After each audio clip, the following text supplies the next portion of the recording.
네, 안녕하세요. 모토레스 김상현입니다. 저는 오늘 여러분들에게 인피니티의 2세대 신형 QX50을 소개해드리려고 나왔습니다. 2세대 QX50 같은 경우는 지난해 부산 모터쇼에서 공개된 바 있고요. 그때도 굉장히 독특한 디자인 그리고 신기한 엔진을 가지고 있어서 많은 분들에게 관심을 받았습니다. 그럼 2세대 신형 QX50이 어떻게 달라졌는지 살펴보도록 하겠습니다.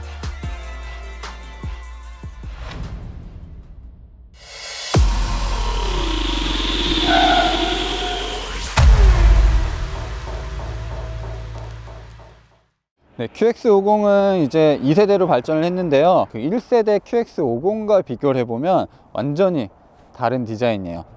그래서 인피니티가 추구하던 좀 유려하고 곡선이 있는 디자인은 어느 정도 남겨놨고요. 대신 조금 더 사납게 그리고 공격적으로 디자인을 바꿔놨습니다. 세부적으로 살펴보시면 이 헤드램프 같은 경우는 인피니티가 굉장히 강조를 하고 있어요. 사람의 눈매를 많이 닮았다. 그래서 이 주간주행등 그리고 이 속의 램프 구성들이 눈동자를 닮았다라고 얘기는 하는데 사람의 눈동자 치고는 굉장히 날카롭고 날렵한 디자인이 적용이 되어 있습니다. 지금 이전 세대 모델은 HID 헤드램프가 적용된 반면에 지금 이제 LED 램프가 적용이 되어 있고요. 코너링 램프 이런 것까지 완벽하게 지원을 하고 있습니다. 인피니티가 추구하는 굉장히 거대한 그릴이에요. 안쪽에도 이 물결무늬 치도록 디테일을 넣어 놓은 것도 특징입니다. 이 엠블럼이 안전장비가 들어가 있는 센서 역할을 하고 있습니다. 그리고 특히 인피니티는 이 엠블럼이 굉장히 커요. 이것도 하나의 특징이기도 하고요. 이 굴곡을 보면 일반적인 차보다는 훨씬 더 입체감이 있다는 걸 아실 수 있을 텐데 예전에는 더 심했어요. 굴곡이 더 심했는데 지금은 굴곡에다가 선을 조금씩 더 추가해서 강인한 느낌을 좀 많이 표현을 했습니다. 네, QX50 같은 경우는 일단 전량 멕시코 공장과 중국의 대령 공장에서 만들어지는데 일단 국내에는 멕시코산이 들어오고요. 엔진 같은 경우만 일본에서 조립을 합니다. 일본에서 조립을 해서 멕시코와 중국으로 넘어가는 방식이에요. 일단 간단하게 살펴보시면 2.0L 가솔린 터보 엔진이라고 생각하시면 좋을 것 같아요. 보통 이 차 사이즈에는 예전에 인피니티가 V6 엔진 3.5L 엔진을 넣었는데 지금 배기량을 거의 절반 가까이 줄였다고 볼 수 있죠. 최고 출력은 272마력, 최대 토크는 38.7kgm의 힘을 가지고 있고요. 지금 이 차 무게가 한 1800kg 정도 되거든요. 그 정도 크기의 차를 몰 때는 충분히 부족함이 없는 엔진입니다. 엔진뿐만 아니라 이런 차체 강성을 좀 주기 위해서 많은 노력도 했습니다. 그래서 고장력 강판을 쓴 부분 그리고 이 서스펜션 마운트 같은 부분에 강성을 좀 극대화한 부분도 있어요. 그래서 무게는 줄이고 강성은 한 30% 정도 높아졌다고 합니다. QX50 중에서도 가장 높은 트림이에요. 이름은 오토그래프.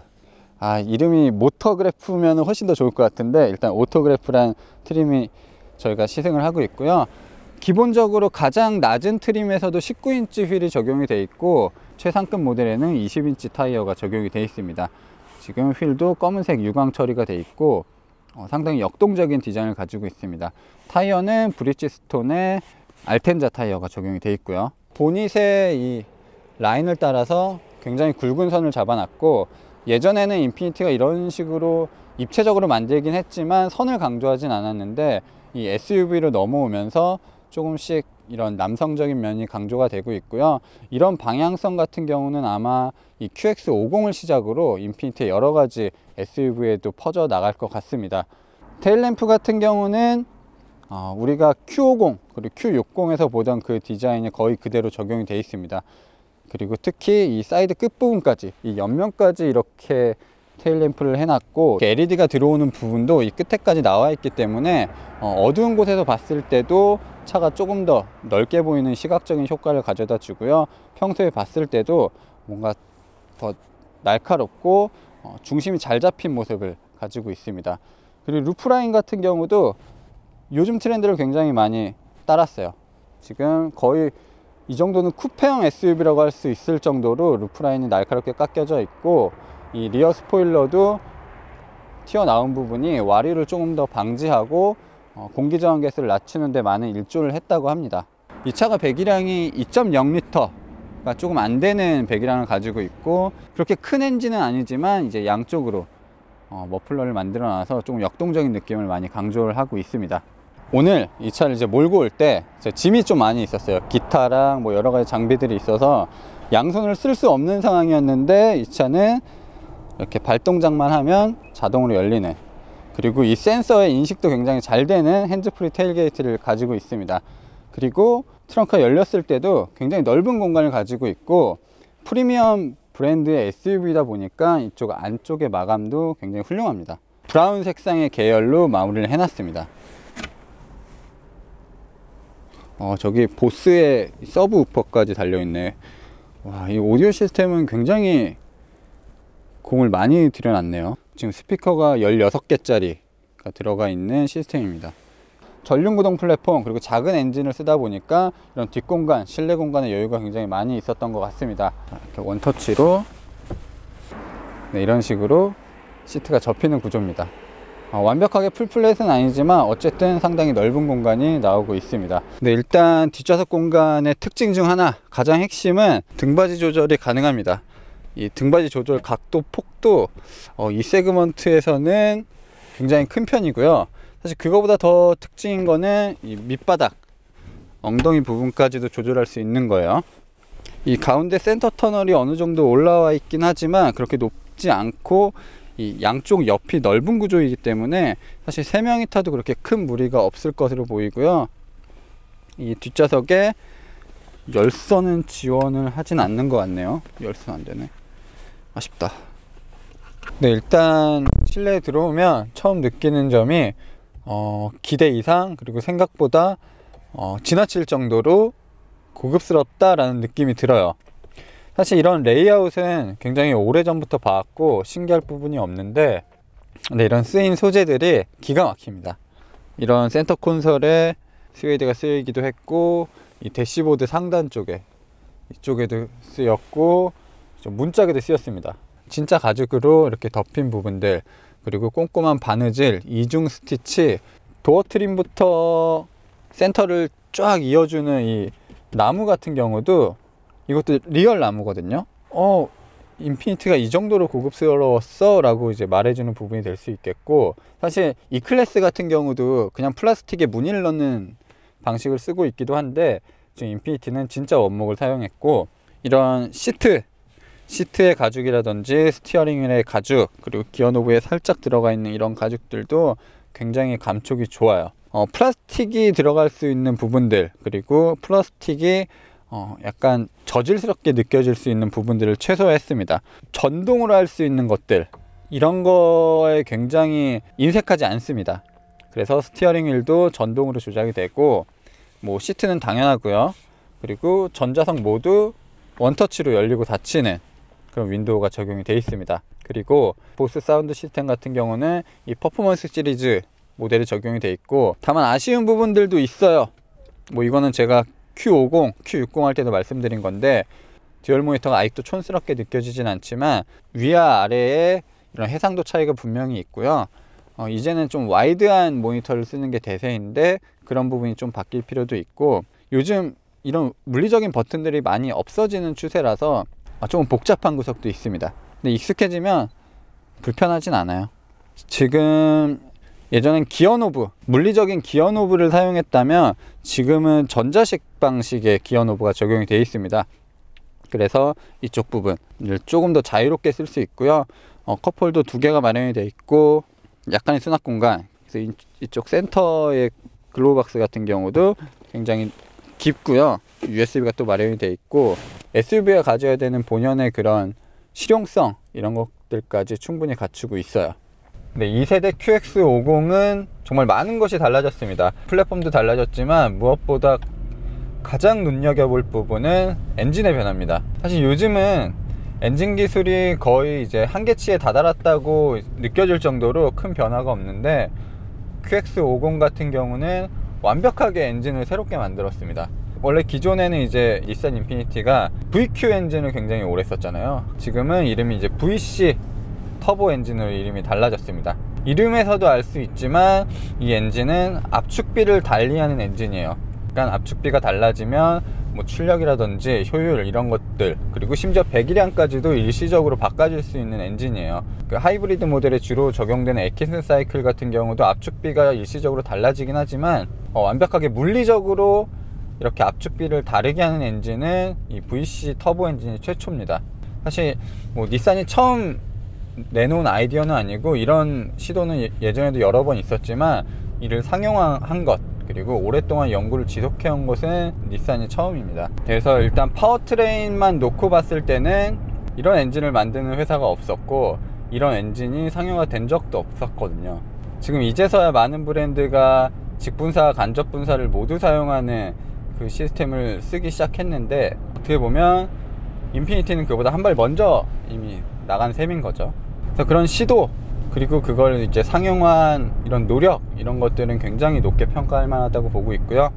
일단 효율적인 측면에서 인피니티가 말하기에는 이전보다 굉장히 20% 정도 높아졌다고 하고요. 기존 V6 엔진에 비해서 이 VC 엔진 같은 경우는 크기도 작아졌고 무게도 많이 줄었습니다. 자, 그래서 가변 압축비는 어떻게 활성화되느냐, 별도의 버튼은 없고요. 뭐 주행 모드에 따라서, 그리고 가속 페달을 운전자가 얼마나 조작하느냐에 따라서 자동으로 바꿔줍니다. 힘도 좋고 무엇보다 회전 질감이 상당히 좋습니다. 변속기도 달라졌고 엔진 시스템도 완벽하게, 메커니즘이 완벽하게 달라졌는데 인피니티가 갖고 있었던 고유의 성격들이 어느 정도 남아 있습니다. 사실 저는 그게 완벽하게 사라졌을 줄 알았거든요. 근데 인피니티는 기본적으로 이런 성능에 대한 욕구가 굉장히 강력한 브랜드입니다. 그러니까 어떻게 보면 닛산이라는 이름으로 하지 못하는 것들을 인피니티에서 많이 시도를 하기도 해요. 그래서 뭐 고급스러운 차, 폭발적인 차, 이런 차들을 인피니티를 통해서 만들기도 합니다. 인피니티는 지금 몇 안 되는 그 F1에 관여하고 있는 양산차 브랜드 중에 하나거든요. F1에 뭔가 발을 담그면서 그런 고성능에 대한 야욕도 조금 가지고 있는 브랜드 중에 하나예요. 토크 컨버터 변속기나 듀얼 클러치가 이 VC 터보 엔진과 맞물렸을 때 어떤 느낌인지 굉장히 궁금한데, 일단은 인피니티가 주로 사용하는, 닛산이 주로 사용하는 전자식 신호를 보내주는 이 CVT가 적용이 되어 있습니다. 가상으로 8단까지 사용할 수 있게끔 해놨네요. 그리고 이 패들 시프트에 따라서 기어 변속이 되는데, 이게 어차피 가짜니까 엄청 빨라요. 이게 기어가 서로 맞물리는 게 아니라 벨트로 연결되어 있는 풀리의 지름이 달라지는 거기 때문에 일반적인 기어 변속보다 훨씬 빠르게 이런 가상 변속 시스템을 만들어 놓을 수 있는 거죠. 엔진 회전수도 멍청한 CVT와는 완벽하게 다른 모습을 보여주고 있거든요. 근데 다만 가속을 꾸준하게 하는 상태, 속도가 높아진 상태에서는 여전히 좀 부족함도 느껴지고요. 그리고 이 에코 페달이란 기능이 적용이 되어 있어서 인위적으로 사람이 좀 느끼게끔 만들어 놨습니다. 그래서 이 압축비가 높은 상황, 친환경적인 그런 사이클을 달릴 때는 가속 페달이 절반 정도만 밟히게끔 해놨어요. 힘을 더 줘서 이걸 눌러버리면 더 밟히긴 하는데 기본적으로 담력이 달라지면서 절반 정도만 밟는 느낌을 줍니다. 그래서 조금 더 효율적으로 운전해라, 이런 식으로 이제 암시를 주기도 하고요. 근데 또 주행 감각면에 있어서 크게 이전 모델과 다르게 하는 부분은 새로운 플랫폼, 새로운 엔진, 그리고 새로운 변속기 안에서 구동 방식도 전륜구동을 택했습니다. 전륜구동을 택했고 전자식 4륜구동 시스템을 적용을 했습니다. 그래서 인피니티와 연비는 뭔가 상극 같은 느낌이었는데, 지금 제가 타고 있는 모델의 복합 연비가 1리터로 9.8km를 갈 수 있어요. 근데 제가 테스트를 하느냐고 회전수도 끌어올리고 가속도 충분히 많이 했는데 10km가 넘었습니다. 그리고 CVT의 특징, 그리고 가변 압축비, 뭐 이런 것들을 생각해보면 고속도로만 꾸준하게 달린다 생각하면 연비가 복합 연비보다는 훨씬 더 좋게 나올 것 같아요. 자, 주행 모드는 그래서 에코, 스탠다드, 스포츠, 그리고 퍼스널, 개인 모드, 이렇게 4가지로 나뉘는데요. 일단 여러가지 기술이 들어가 있기 때문에 에코와 스탠다드의 격차가 굉장히 큽니다. 좀 완전히 다른 차 타는 느낌도 들어요. 그리고 스포츠와 에코는 거의 하늘과 땅 차이. 한마디로 에코는 정말 말랑말랑하고 가속이라든지 이런 느낌 자체가 많이 억제가 돼 있어요. 에코 모드에서는 진짜 효율을 극대화하려고 많은 노력을 했습니다. 스포츠에서는 일단 엔진 선수 올라가는 거 보이시죠? 스포츠 모드에서는 우리가 효율만 추구하면 되니? 우린 예전에 고회전 빵빵 때리는 그런 VQ 엔진, 심지어 5.6L 엔진까지 달던 회사잖아. 그런 걸 보여줘야 돼 라는 마인드 같아요. 그래서 순간적인 가속이라든지 고회전으로 치솟을 때 들리는 이런 사운드, 그리고 스티어링의 무게감, 조향비, 이런 것들이 많이 달라집니다. 그래서 옛날에 그런 향수를 느끼게 해주는 부분도 있어요. 자, 퍼스널에 가보면, 자, 엔진, 변속기, 그리고 핸들링, 이런 것들을 바꿀 수 있고요. 이 액티브 트레이스 컨트롤, 그리고 액티브 엔진 브레이크, 이런 것들은 좀 다이나믹한 주행을 즐기기 위해서 하는 부분인 거죠. 그동안 일본 브랜드들이 이런 안전장비에 굉장히 좀 인색한 경향이 있었는데, QX50 같은 경우, 특히 제가 타고 있는 최상위 트림의 오토그래프 모델 같은 경우에는 완벽하게 정차까지 지원해주는 크루즈 컨트롤이 적용이 되어 있고요. 이 크루즈 컨트롤은 3단계로 앞차의 거리를 조절해 줍니다. 그리고 이 메뉴에서 보면 아시겠지만 전방 탐지 기능까지 있고, 사각지대 안전 시스템, 이제 불이 들어오는 사각지대 안전 시스템과 긴급 제동 지원 시스템까지 적용이 되어 있습니다. 다만 이 차선을 완벽하게 유지해주는 시스템은 적용되지 않았어요. 대신 이렇게 전방, 사각지대 이런 것들을 확인할 수 있는 모니터링 시스템은 괜찮네요. 그리고 이런 여러가지 설정들은 앞에 HUD, 헤드업 디스플레이를 통해서 확인할 수도 있습니다. 네, 지금까지 인피니티 신형 QX50을 시승해 봤습니다. 일단 저는 VC 터보 엔진에 대한 궁금증이 굉장히 많았는데, 제가 기대했던 것보다 훨씬 더 느낌이 좋았고요. 그 예전에 인피니티가 추구했었던 그런 성능에 대한 욕심, 이런 것들까지 잘 담겨 있어서 좀 놀라운 구석도 있습니다. 인피니티 QX50 같은 경우는 2월 20일부터 판매가 시작될 예정이고요. 저희가 시승한 모델은 오토그래프 트림으로 6,330만원입니다. 4륜구동이 빠지고 조금 안전장비들이 많이 제외된 트림은 이거보다 1,000만원이 낮기 때문에 실리를 추구하시는 소비자분들이라면 그 아래 등급을 살펴보셔도 좋을 것 같습니다. 네, 신형 QX50을 한마디로 정의를 하자면 디자인이 굉장히 강조되고 고급스러운 가솔린 SUV라고 말할 수 있을 것 같습니다. 그래서 요즘 가솔린 SUV도 판매가 원활하게 되고 있고, 일본 브랜드 전체적으로 판매가 높아지고 있는 상황이기 때문에 이런 중형 가솔린 SUV를 선호하시는 분이라면 QX50을 한번 살펴보셔도 좋을 것 같습니다. 저는 지금까지 모터래프 김상영이었고요. 다음 시간에 뵙도록 하겠습니다.